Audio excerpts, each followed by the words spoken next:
हाय दोस्त, नमस्ते। आप लोग कैसे हो? संगीता प्रजापति यूट्यूब चैनल में आप लोगों का स्वागत है। ज़्यादा से ज़्यादा लाइक करो आप प्लीज़। आज मैं शिव जी का गाना सुनाने जा रही हूँ। कैसा लगेगा बताइएगा आप लोग। भोला हमार हो त्रिशूल पे डमरू बांधे, भोला हमार हो त्रिशूल पे डमरू बांधे। आधी आधी रतियाँ भोला गौरा के जगावले, आधी आधी रतियाँ भोला गौरा के जगावले। चल गौरा भांग पीस, चल गौरा भांग पीस, हो जाई सवेर हो त्रिशूल पे डमरू बांधे। भोला हमार हो त्रिशूल पे डमरू बांधे, भोला हमार हो त्रिशूल पे डमरू बांधे।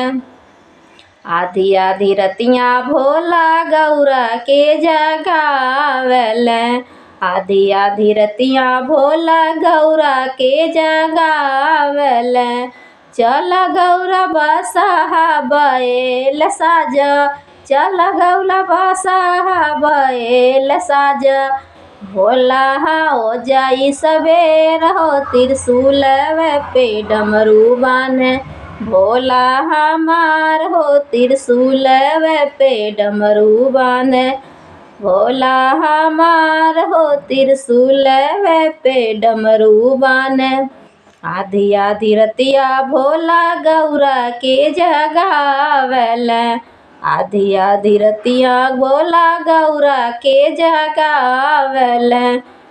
चल गौरा टूटही मड़ैया बनाव, चल गौरा टूटही मड़ैया बनाव, हो जाई सवेर हो त्रिशूल पे डमरू बांधे।